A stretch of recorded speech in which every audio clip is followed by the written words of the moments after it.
2023년 개모년 토끼띠해는 토끼의 영리함과 지혜로움으로 끊임없이 움직여 달나라에서 개수나무와 함께 방아를 씌울 수 있는 풍요로움으로 가득하시길 기원드리면서 방송 시작하겠습니다. 이 시간에는 2023년도에 나타날 일들을 예상해보는 시간을 갖도록 하겠습니다. 여러분들이 이 내용을 보시게 되면 한눈에 2023년도를 알 수가 있습니다. 방송을 통해 여러분들의 합리적인 의사결정으로 경제적인 이익을 얻으시기 바랍니다. 2023년도에는 정부와 기업, 가게 모두가 경제적으로 크나큰 어려움에 처하게 될 것입니다. 우리나라의 기업 부채 비율은 세계 4위를 차지하고 있습니다. 특히 기업의 경영 환경은 정말 안개송입니다. 올해까지만 그러면 다행이죠. 이제는 생존 경쟁 시대입니다. 우리 모두가 함께 살아남아야 합니다. 한마디로 2023년도의 주택시장은 암울해 보입니다. 함부로 집을 사서는 안 되겠죠. 집값 하락은 물론 전세값 하락 등 집주인이 세입자들에게 이자를 주는 역전세 확산까지 나타날 것으로 보입니다. 내년 집값 하락폭은 상고 하저 현상이 예상이 됩니다. 특히 정부에서 공시가격 인하로 비싼 집일수록 보유세인 재산세와 종합부동산세 세입 감소로 중앙정부는 물론 지방자치단체에 대형 악재로 작용할 것으로 전망이 됩니다. 또한 주택거래 빙하기로 지방자치단체 취득세 감소 등 재정수입 악화로 재정 운영 위축이 우려가 됩니다.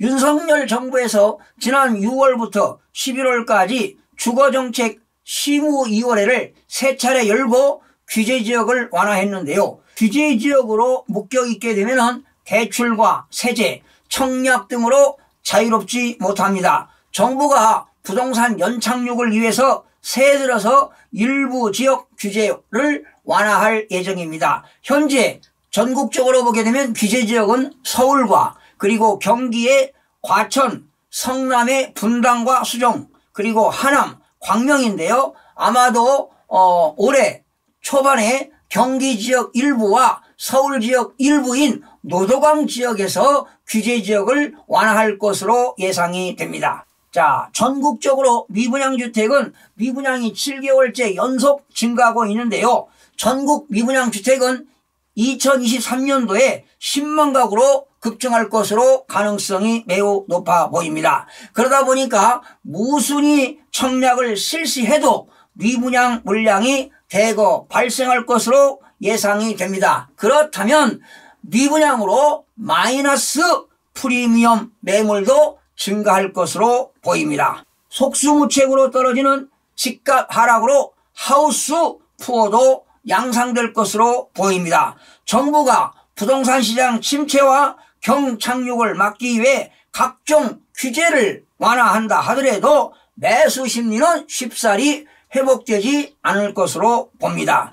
또한 전세값 폭락에 갭 투자 집주인들의 지금 비명소리가 들려오고 있는데요. 대출을 많이 받아낸 유주택자들이 더 고통을 받을 것으로 보입니다. 전세가격 급락이 계속 이어질 경우 집주인들이 돈을 빌려야 세입자들에게 보증금을 내주는 상황이 계속될 것입니다. 아니면 집주인들이 세입자들에게 월세를 지급하는 일들도 벌어질 것입니다. 주택 거래량 감소로 매매가격과 전세가격의 조정폭이 깊어지면서 경착륙 우려감이 지금 커지고 있는 상황입니다. 또한 소상공인들이 고물가에 따른 원가 상승과 수익 감소 및 기준금리 인상 등에 따른 대출 상환 부담이 증가할 것으로 보이고요. 국내 주요 증권사들이 내년부터는 신용거래 유지 이자율이 줄줄이 10%대로 인상될 것으로 보입니다. 그러면 또한 증권사들의 실적도 악화되고 있자 수백에서 수천 명들의 증권맨들이 여의도를 떠나야 할 상황이 되겠습니다. 감원 한파가 계속 이어질 것으로 보입니다. 그렇다면 여러분들은 지금 이런 상황 속에 돈 빌려가지고 주식 투자하는 것은 망하는 지름길임을 명심하시기 바랍니다. 특히 닷컴 버블 이후 미국의 빅테크 기술주들의 투자하는 것도 특별히 유의를 하시기 바랍니다. 무주택자들은요, 가급적 전세보다 월세로 살다가 보증금, 전세 보증금 줄 돈으로 경매로 낙찰 받는 것보다 일반 매매인 급급매로 내 집 마련을 하는 매수 타이밍을 잡아보는 기회도 올 것입니다. 서민들에게는 내년은 혹독한 한 해가 될 것으로 보입니다. 연초부터 전기, 가스, 지하철 등 공공요금이 무더기로 인상될 것입니다. 2022년 금융시장은 고물가, 고금리, 고환율 3고 시대를 맞아 변동성이 확대되었죠. 한계기업 퇴출로 주식 투자는 보수적인 투자로 성장주보다는 가치주가 우세할 것으로 예상이 됩니다. 2023년도 주식시장은 상저하고가 예상이 됩니다. 그렇다면 상반기에 주식을 구입해서 하반기에는 주식을 처분하는 것이 맞겠죠? 여러분, 2022년 12월 31일 기준으로 해서 지금 한국은행의 기준금리는 3.25%고요. 미국의 연방준비제도의 기준금리는 상단이 4.5%로 현재 한국과 미국의 기준금리 차이는 1.25% 차이가 나고 있는데요. 2023년도 한국은행의 기준금리는 3.5%에서 상단 4%를 예상하게 되고요. 미국의 연방준비제도의 기준금리는 상단 5%에서 5.5%를 예상합니다. 그렇다면 2023년도 상반기에는 상당히 금리 인상으로 이자 부담이 가중될 것으로 보입니다. 12월 29일 원달러 환율이 1264원 50전으로 마감했지요. 2022년 1월 3일 1191원 80전과 비교하면 6.1% 오른 72원 70전이 오른 수준입니다. 그러나 지난해 10월 25일 1444원 20전으로 올랐던 것을 생각해보면 다소 안정된 것으로 볼 수가 있는데요. 하지만 미국의 연방준비제도의 통화정책 불확실성이 여전한 만큼 환율이 언제든지 오를 수 있어서 올해 환율은 상고하저가 예상이 됩니다. 이렇게 높은 금리와 집값 하락 관망세의 주택 매매 거래는 역대 최저치를 기록할 예상입니다. 올해 1월부터 11월 누적 주택 매매 거래량은 총 48만 187건으로 전년 동기 96만 1397건 대비 50.1%가 감소했는데요. 아마도 2023년도 주택 매매 거래량도 역시 감소할 것으로 예상이 됩니다. 급격한 금리 인상으로 인해 올해 한 해 전국 아파트 값은 7.2% 하락했습니다. 서울의 경우는 지난해 6.58% 상승, 올해는 7.20% 하락으로 지난해 상승분은 모두 반납한 상태입니다. 서울에서 올해 누적 하락률이 가장 큰 곳은 노원구가 12.02% 하락했고요. 도봉구가 마이너스 11.8%, 성북구가 10.27%, 강북구가 마이너스 9.58%, 은평구가 마이너스 9.57% 순으로 하락폭이 컸습니다. 서울에서 하락폭이 가장 작은 곳은 서초구 마이너스 2.42%가 되겠는데요. 이 서초구에서는 똘똘한 한 채 수요 영향으로 선방한 것으로 풀이가 됩니다. 세종시는 가장 많이 떨어졌죠. 16.74% 하락으로 하락폭이 가장 컸습니다. 대구는 마이너스 11.91%, 인천 마이너스 11.81%, 두 자릿수 하락폭을 기록했습니다. 이외에 경기 마이너스 9.61%,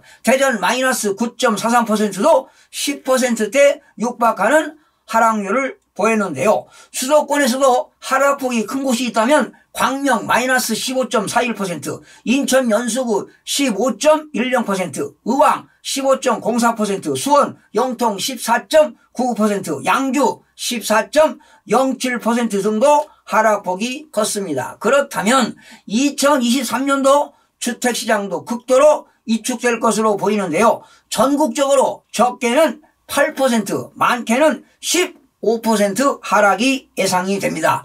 여러분들 IMF에서도 경고했죠. 2023년도 주택가격이 장기간 하락할 것으로 전망하고 있습니다. 또한 전국 아파트 전세가격도 큰 폭으로 하락했습니다. 또한 아파트 입주권과 분양권 거래도 역대 최저치를 기록할 것으로 예상이 됩니다.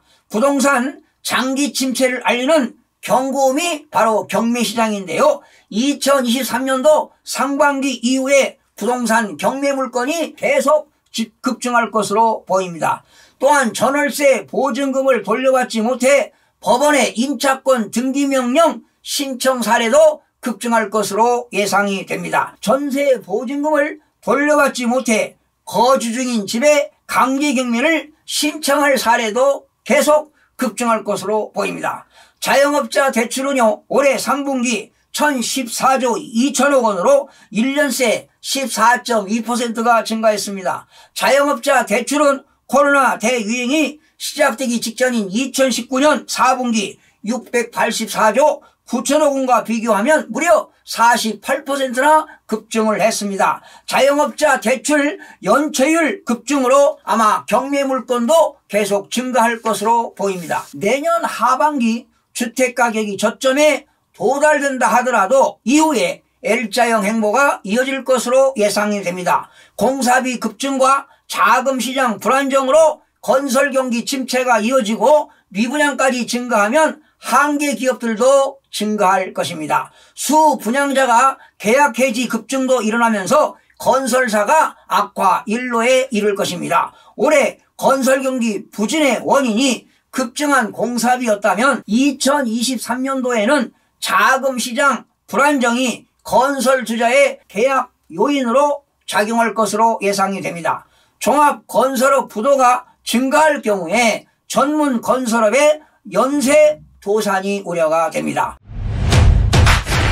고금리와 주택가격 하락 추세가 지속될 경우 미분양 계약 해지는 물론 준공 후 미입주에 따른 건설업체와 제2금융권의 연쇄 부도가 우려가 됩니다. 입주를 앞둔 대기자들이 잔금을 마련하지 못할 경우 건설사들의 자금 경색도 크게 우려가 됩니다.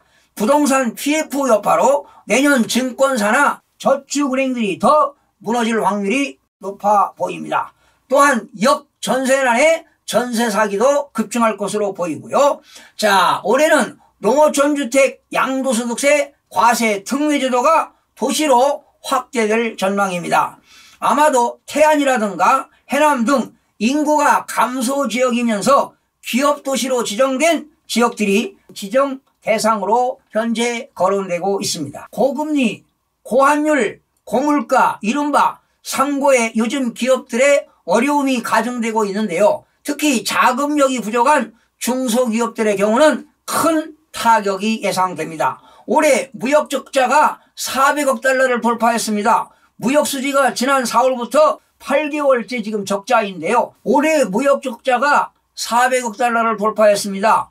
무역 수지가 지난 4월부터 8개월째 적자인데요. 올해에도 무역 적자가 이어질 것으로 예상입니다. 국내 인구는 지금 35개월째 연속 자연 감소하고 있습니다. 출생아는 줄고 사망자는 증가하는 입장이기 때문에 역시 올해도 인구가 줄 것으로 예상이 됩니다. 주택시장 냉각 여파로 국내 인구 이동도 최저치로 기록할 예상입니다.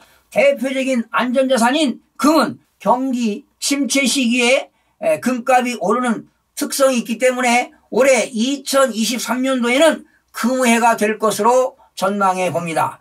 또한 상업용 부동산은 경기 침체로 직격탄을 맞을 것으로 보입니다. 그렇다면 상업용 부동산은 수익률이 떨어지겠죠. 집값 하락은 최소 2년, 길게는 10년 동안 집값 침체기로 이어질 것으로 예상해 봅니다. 마지막으로 금융 시스템 위기가 닥칠 가능성도 매우 높아 보입니다. 시청해 주신 여러분 고맙습니다. 유익한 정보로 다음 시간에 찾아뵙겠습니다. 마음이 드셨다면 구독, 좋아요 꼭 부탁드리겠습니다. 고맙습니다.